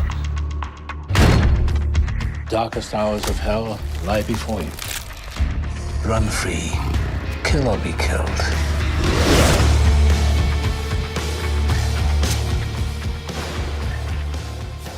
So word was it was actually kind of a passion project of Benicio del Toro. I could totally see him wanting to. You know, he'd spent a long time working his way up through the ranks. He started with like Big Top Pee-wee, and he worked his way to Traffic and Oscar nominations and Sicario. Like, he's Benicio fucking del Toro. Yeah, and now even Star Wars and the sequel, I'm assuming he's going to be in because they left his character in limbo. Well, hopefully he has more purpose if they use him again. Anyway, he wanted to do this Wolfman remake, and went through a lot of directors, a lot of writers, a lot of different permutations, and he finally got the fucker done. And he got a pretty pedigreed cast. You know? I was gonna say a big cast. Emily Blunt's no slouch. Anybody heard of Anthony Hopkins? Hugo. A little guy named Anthony Hopkins. Hugo Weaving. He's been in a few things. That were mildly popular. So I think we had fair reason to get excited about this. Stan Winston was doing the effects, and he said he'd always wanted to do the Wolfman full stand. I don't think there's anyone who'd be approached when this movie was coming to be that would say no to it. Yeah. We're bringing back the Wolfman. We have all these people involved. Do you want to get on board? Of course you do. It's the Wolfman. Everyone has a concept of what the Wolfman is. They're going to do it to period, and they're going to stick to the period. I mean, the language isn't formal, but it's not like... It doesn't make or break. It's not Hansel and Gretel witch hunters where they have flamethrowers and machine guns, and it's like this steampunk version of Victorian. Exactly. Right? That revisionist, whatever. Right. No, this is a period piece, and it's not easy to communicate to one another, and, when it's night, it's black as pitch, and, The thing is like, great production, good special effects, no problems with the cast. Why am I not more excited about this movie? Okay, I'm glad that, funny story is, I don't think I've ever mentioned this before. When this movie came out, I wanted to see it, so I went out and saw it in the theaters, didn't like it. For whatever reason, while it was still in theaters, I went and saw it 2 other times. Other than Cloverfield, this is a movie I've seen most in theaters, and I didn't want to see it the other 2 times I went to it. Dragged? Yeah, it was pretty much like, oh, we're all going to this. Do you want to come? I guess so. I've seen this movie like 5 times, and I just, for whatever reason, it doesn't do it for me. Something about this movie is off. Well, and here's the thing, the most weird thing for me, because I'd heard that it was Benicio's passion project. To me, and I say this with no pride, no, one of the bigger problems is Benicio del Toro. Yeah. His character is so placid and so passive as to be almost without definition. He's just a blank slate who allows shit to happen to him.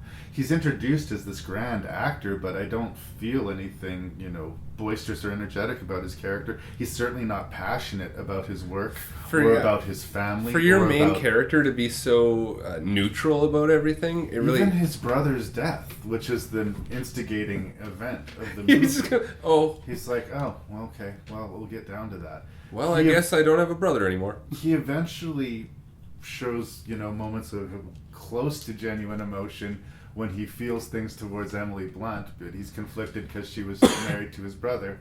And in one memorable and admittedly quite amusing scene where he finally wolfs out in front of a room full of people, and he's trying to warn these idiots, you're going to die. That's the operation room, correct? And that's one of a handful of scenes where he lights up, where all of a sudden I see a really entertaining Benicio del Toro performance. And that's the thing that just rattles me about the movie. It's just like, you wanted to do this movie, you got all the right people, all the right pieces and places, and then you phone in a lot of it. It felt phoned in. That's a good way to put it. And Benicio, to my experience, doesn't phone shit in. And if this is something he was passionate about, It's very confusing to me. No, that is a great. Like he does go all in. Like you had mentioned Sicario. Yeah. Like watching Sicario, like you can tell he was balls to the walls involved in that. Yeah. Whereas this, you're right. Other than him being like, stay away from me, which I really enjoyed that scene. But overall, this is my least favorite version of a werewolf. Well, the two-legged werewolf is less popular generally. Yeah. But... Well, I mean, even the Bad Moon werewolf was stood on two legs, but this one was more like I got some hair on my face and I got some hair on my arms. That's and it's not my favorite version of it. And I found Anthony Hopkins' character was such a throw-in.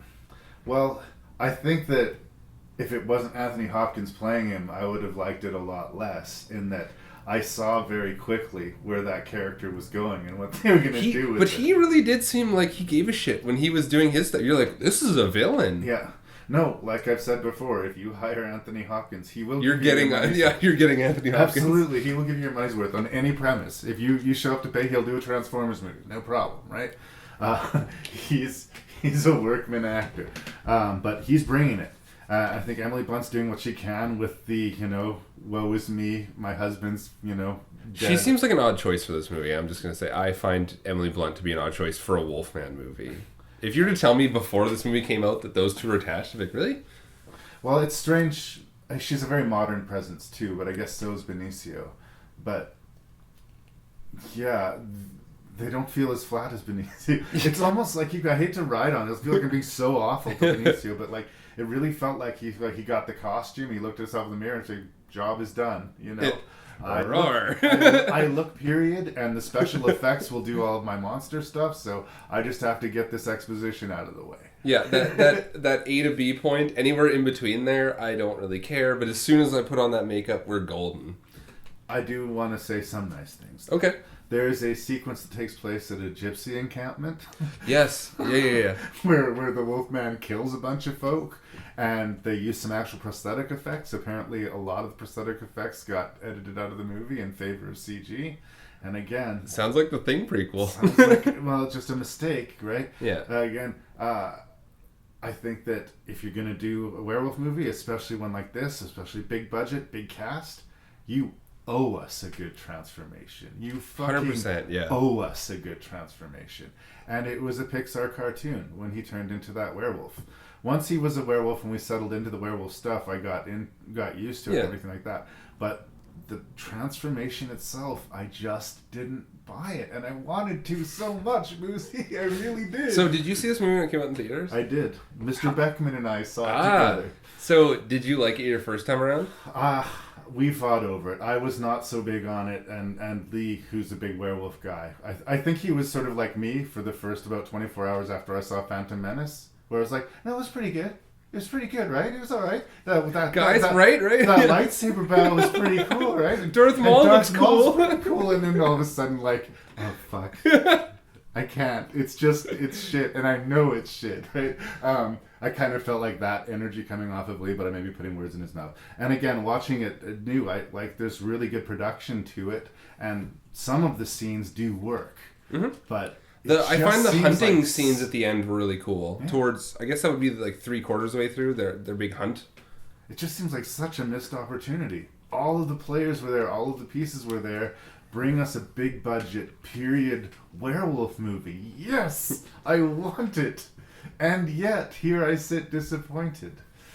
I think this goes back to the whole, and I know this wasn't in anybody's mind when it happened, but that whole how Dark Universe flopped, where it's like, yeah, you have all these great things put together, and you put them all, and you're hoping yeah, these should work. You have these big names, you have this track record of the Wolfman. Everybody knows it. We're gonna throw it all together, and for whatever reason, it's just whatever. I don't think a lot of people, other than people on podcasts, are going to be talking about the Wolfman anytime soon for any length, other than do you remember that Wolfman movie? No one's going to be like, yeah. They keep trying to resuscitate classic monsters, and part of me is I'm willing for it, but it's just I don't know, maybe culturally we've kind of outgrown these monsters. Maybe that's the reason they're having such a hard time rebooting Nightmare on Elm Street and Friday the 13th.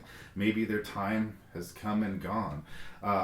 You can make werewolf movies. I'm not saying you can't make a werewolf movie, but as far as the classic... A Wolfman movie, or the classic template, period, Bride of Frankenstein, Creature from the Black Lagoon stuff. That time had its time, and then the slasher era had its time, and now we have to figure out what this time is. Clearly, this is not the time to revisit the ghosts of horror past. Exactly. As far as The Mummy's concerned, I would say if you're going to make a movie called The Mummy, make it about the mummy instead of Dr. Jekyll and fucking Tom Cruise, but that's just me giving some notes after the fact. I don't think that this movie is quite the debacle. The Mummy. No, not on the same level. And again, there's enough good stuff in it. Like if you are listening to the review and you're curious about it, I wouldn't say absolutely don't see it. I would just say set your expectations lower than this cast would have suggested. Exactly. And we haven't barely talked about Hugo Weaving. I like Hugo Weaving a lot as an actor. As like, V for Vendetta, the Lord of the Rings, fucking Matrix. Like, I think the dude has game, and I don't know how to feel about his character if we're supposed to like really like him. I mean, he's not a bad dude, but his position in the movie is to bring down a character that we like. And again, this is a tragic arc. This movie, the story inevitably has to end with the death of the main character. And when that happens, the audience should feel something, Like, not like, okay, well, it finally happened, guys. Like maybe you're not wiping tears from your eyes, you know? Spoilers for An American Werewolf in London. At the end of American Werewolf in London, we just have this still shot of this naked body of our main character, dead as shit in a filthy alley, and then it cuts to credits, and I still walked out of that theater with a big old fucking smile on my face. But I still felt, that sucks for David, that is too bad, right? But I still liked the movie. I didn't feel anything with any of the deaths in this movie. I mean, I was entertained superficially by the hairy Wolfmans with the claws and the teeth and the whatnots. And that sequence where he changes in front of all of the doctors is pretty money. That is great. He's at a mental institution. He'd been already institutionalized for a period when he was young. And so this very pretentious, overwrought doctor is giving this big speech about this man believes he's going to be a monster, and we're going to make him confront his beliefs. Yeah, and everyone there is chortling about it. So we're gonna show him this full moon, and when he doesn't change into a werewolf, we can all help him get to this root of his mental illness. And he's like, "You fucking idiots! I'm going to kill all of you." Yes, that was a very fun scene. Yes, of course you are. And that scene totally worked for me. And the way he over the top, Sleepy Hollow killed that doctor too. It's like, we're getting kind of to the over the top, but and rooftop chase. It gets kind of exciting it's for fun. A second, right? But it's the moments of energy that the movie jumps into. Again, I don't want to be super mean to it. Like, I felt like I came out with my fangs out. But it's... I love werewolf movies. And this had everything in it to tell me that this would be number one on the list. And spoilers, Buzi, it is not number one on my list. I'm shocked. But again, maybe I'm grading it for the movie I wanted it to be more than for the movie it is. But fair. I've watched it twice through now, and I still find it highly problematic. I think once we're getting to talking about our rank and review aspect of it is I like a lot of darker subject matter in my wolf movies, especially. Yeah. And I find that this one's kind of ho-hum, follows a lot of the same trends that say a superhero movie would, where that's not really my thing. Yeah.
Okay. Let's do this again while I'm actually recording. Oh, okay. Buzi, what was your least favorite of these 6 werewolf movies and why? Number 6 for me is the Wolfman. What? I feel like we need to get some insight as to why. I failed to press record properly at first. So I've already delved into this, but we're gonna do a spit take, pretend like that never happened. Wolfman's number 6 for me. Just not my kind of movie, not my kind of Wolfman, and didn't really relate to any of the characters or didn't take any enjoyment out of it overly. It's not a bad movie, it's just not for me. And on this list, it is number 6. Okay. Do we keep going? Oh, I keep going? Okay. Number 5 for me is Underworld. Okay. Fun action sequences, I guess. It's okay, but there's nothing else. It feels very empty in terms of its universe and everything it does.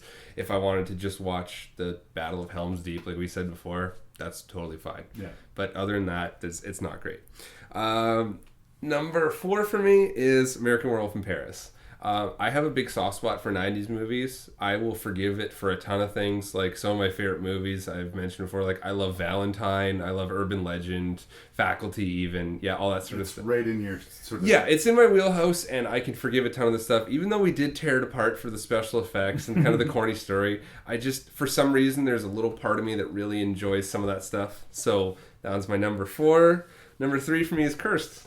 It's fairly high. I didn't think it would go that high, but I had an enjoyable time watching it. Right. And I got some laughs out of it, and it was fine that way. Not much else I can say about Cursed. Like I don't know why it's 3 for me, but at the same time it's not overly amazing.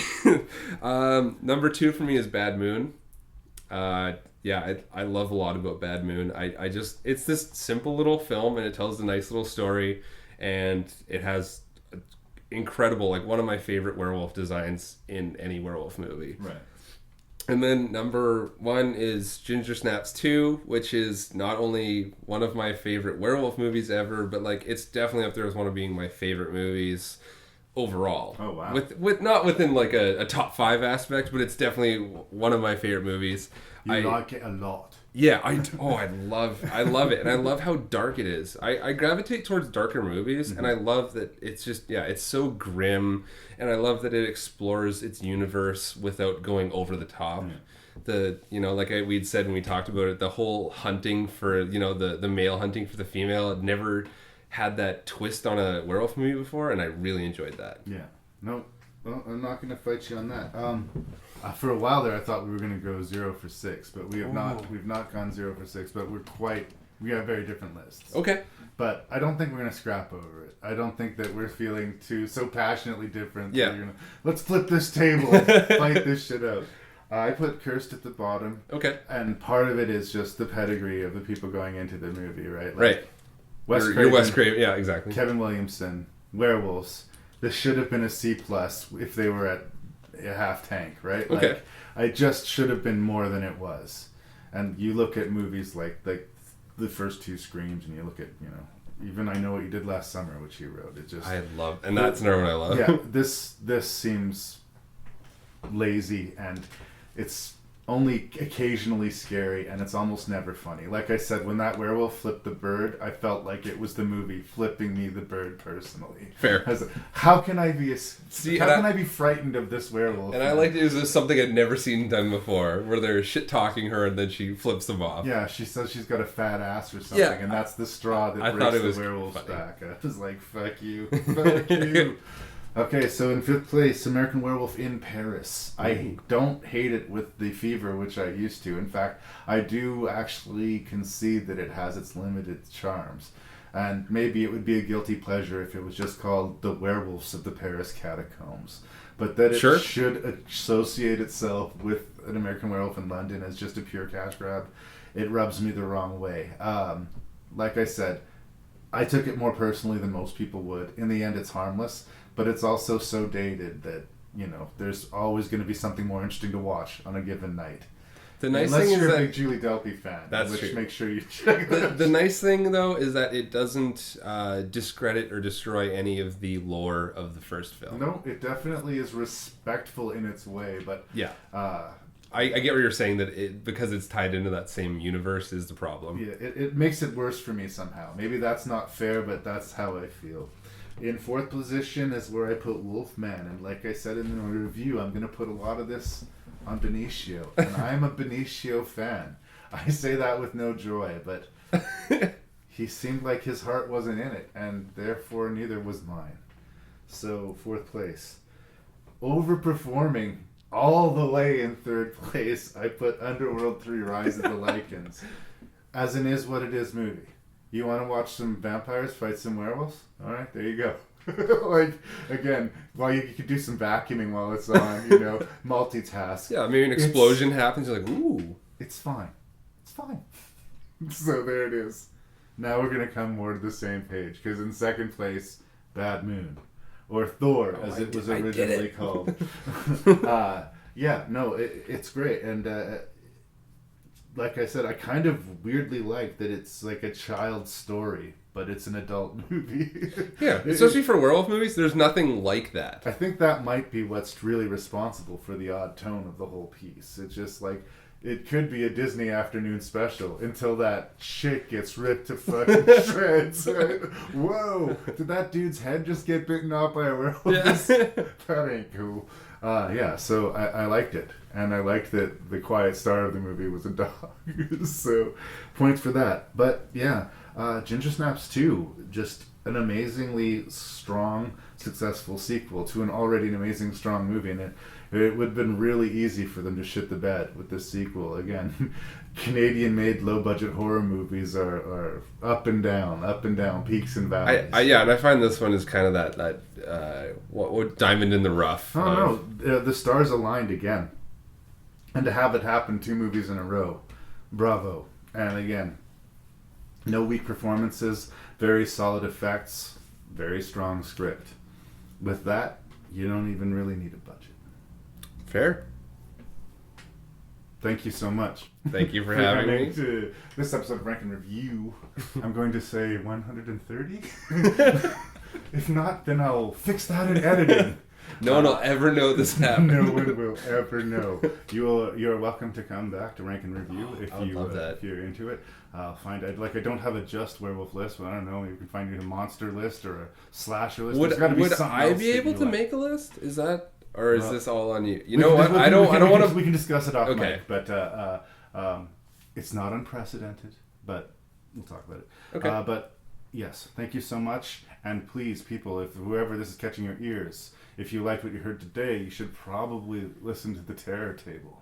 Or don't. I'd never want to force people to listen to anything. What a Canadian answer, eh? Oh, don't listen to me. Oh, listen shucks, guys. Listen to other people first. Oh, Joe Rogan needs more listeners. Until next time, brother.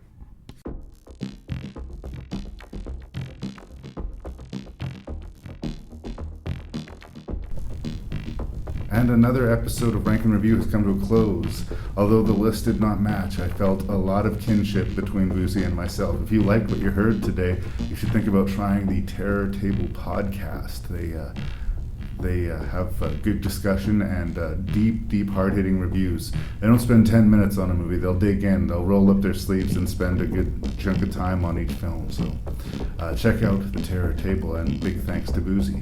Let us know what you think. Let us know how you would rank your movies. You can let me know at ranknreview@gmail.com. That's ranknreview@gmail.com. And as I said at the top of the show, October 27th, Saskatoon, Saskatchewan, Book of Trespasses is playing the Broadway Theatre. Would love to see any fans there. Until next we speak,